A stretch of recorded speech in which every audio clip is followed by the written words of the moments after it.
ডিমগুলোকে আমি সেদ্ধ করে নিয়েছি আর চাকু দিয়ে একটু একটু চিড়ে চিড়ে নিয়ে নিয়েছি। এটাকে আমি এবার তেলে ভেজে নেব। আজকের রান্নাটা খুব সুন্দর একটা রেসিপি আপনাদের সাথে শেয়ার করছি, আশা করি আপনাদের ভালো লাগবে। রান্নাটার সাথে প্রথম থেকে শেষ অবধি থাকুন, আপনাদের ভালো লাগবে।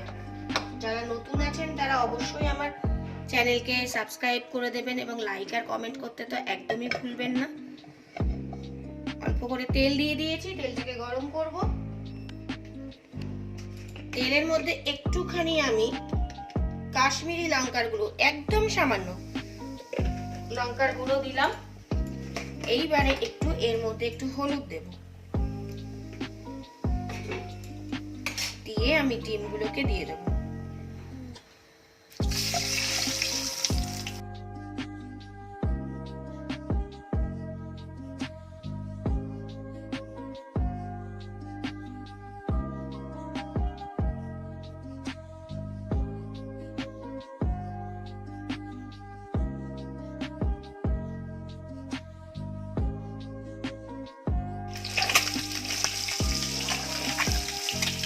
ডিমগুলোকে তুলে নেব, ভাজা হয়ে গেছে।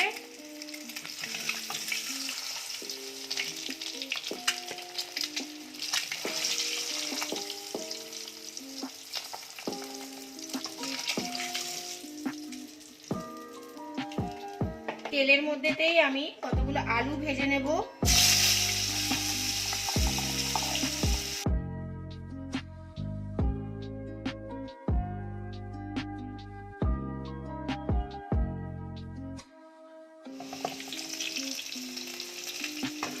আলুগুলো ভাজা হয়ে গেছে, দেখুন এইভাবে ভেজে নিয়েছি।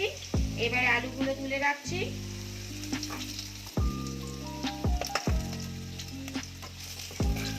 ক্যামেরাম্যানের খিদে পেয়ে গেছে নাকি কালার দেখে? আমাদের ক্যামেরাম্যানের খুব খিদে পেয়ে গেছে, তাই একটু জলদি আমাকে রান্নাটা করতে হবে। আমাদের ক্যামেরাম্যানের এমনি খিদে পেয়ে যায়, মানে খাবার দেখলেই ওর খিদে পেয়ে যায়। দিয়ে দেবো, এর মধ্যে আছে গোলমরিচ, দিয়ে দিলাম।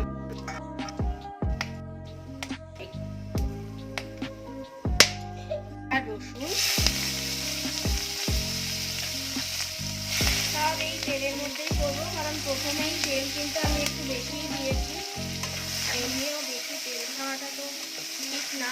যেহেতু আমি আমার রান্নাতে, আমার শতরূপা কিচেন চ্যানেলে আমি সবসময় আপনাদেরকে চেষ্টা করি ঘরোয়া রান্না দেখানোর জন্য, যেটা চটজলদি অথবা যেগুলো আমাদের ঘরে সর্বসময় থাকে সেগুলো দিয়েই আমি কিন্তু রান্না আপনাদেরকে দেখানোর চেষ্টা করি।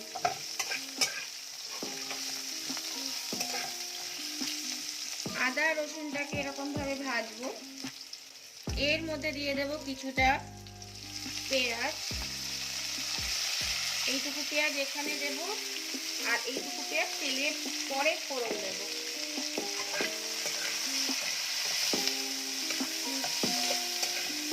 ভালো করে এগুলোকে ভেজে নেব।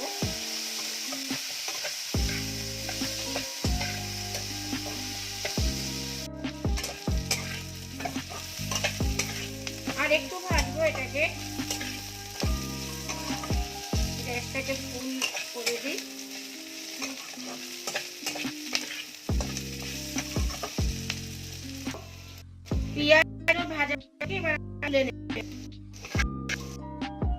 ভাজাটা আমি করে নিয়ে তুলে রেখেছি, এবার ঠান্ডা করে এটাকে বেটে নেব।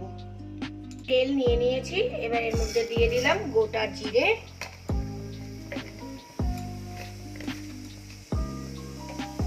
শুকনো লঙ্কা দিয়ে দিয়েছি। এবার এটাকে ভালো করে ভাজা করে নেব। ফোড়নটা ভালোভাবে হয়ে গেছে, পোড়া পোড়া। এইবারে আমি পেঁয়াজ,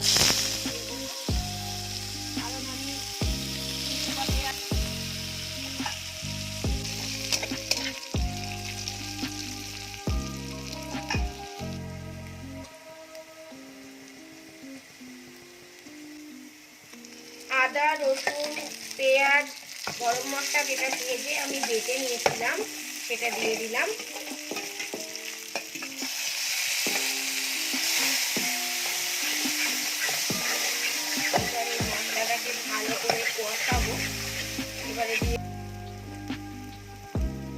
দিয়ে দেবো স্বাদ মতো নুন,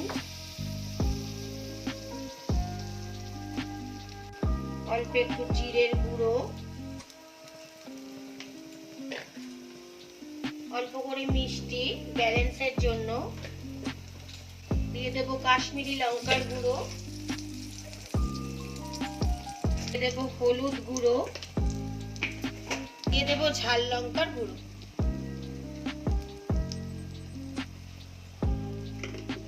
ভালো করে এবার কষাবো। এটার মধ্যে একটু জল দিতে হবে কারণ টাইট হয়ে গেছে পুরো। বাটি ধোয়া জলটা একটু দিয়ে দিলাম, ভালো করে কষাবো।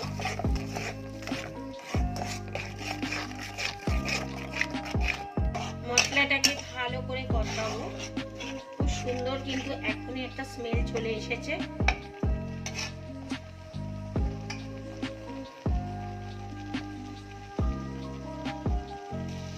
দিয়ে দেব কতগুলো কড়াইশুঁটি।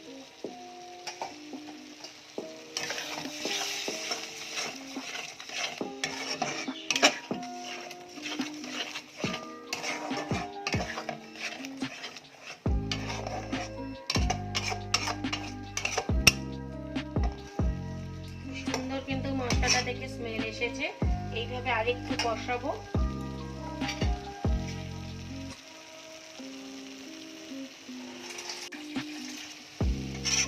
দেখুন কি সুন্দর তেল ছেড়ে এসেছে মশলাটার চারিদিক থেকে। এই অবস্থাতে আমি যে ভেজে রাখা আলুগুলো রেখেছিলাম সেটা তো পুরোপুরি সেদ্ধ হয়নি, ওগুলো এখন দিয়ে মশলাটার সাথেই কষাবো।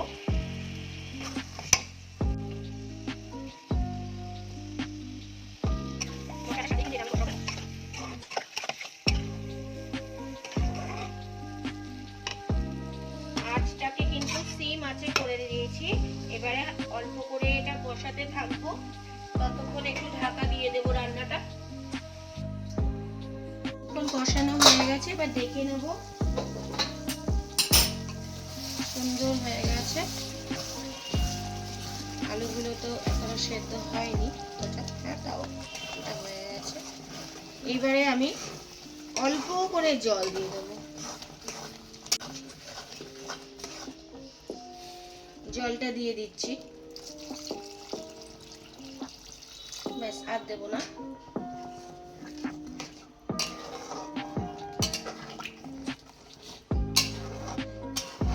এইভাবে আপনাদেরকে ডিম কষা রান্না করার অনুরোধ রইল। খুবই ভালো লাগবে রান্নাটা। যাই হোক, এবারে আমি এইটাকে ফুটতে দেব আর সিম আঁচে করে দেব আলুটা সেদ্ধ হয়ে যাওয়া অবধি।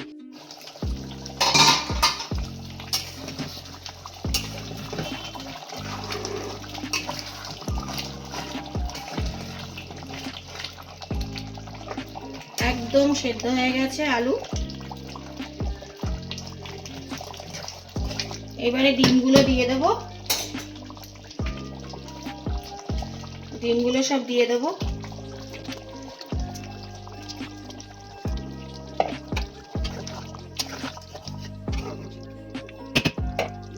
1 মিনিট একটু ফুটিয়ে নেব আর তার সাথে একটু ধনেপাতাও দিয়ে দিচ্ছি।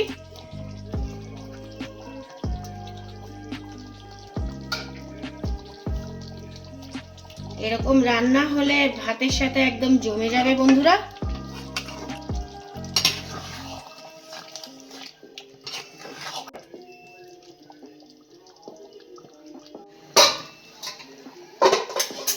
বন্ধুরা আমার রান্না কিন্তু একদম কমপ্লিট। এবারে আমি দিয়ে দেব অল্প একটু ঘি। আপনারা চাইলে নাও দিতে পারেন, কিন্তু একটু ঘি দিলে কিন্তু খুব ভালো লাগবে টেস্টটা। আর একদম সামান্য দিয়েছি, একটু ভালো ঘি হলে একদম অল্পতেই হয়ে যাবে। খুব সুন্দর কিন্তু একটা গন্ধ ছেড়েছে। আমার রান্না কিন্তু একদম তৈরি। ডিম কষা এরকম ভাবে দেখুন কেমন হয়েছে কালারটা। তাহলে আমি প্রথম থেকে শেষ অবধি আপনাদেরকে রান্নাটা আমি পুরোটাই দেখালাম।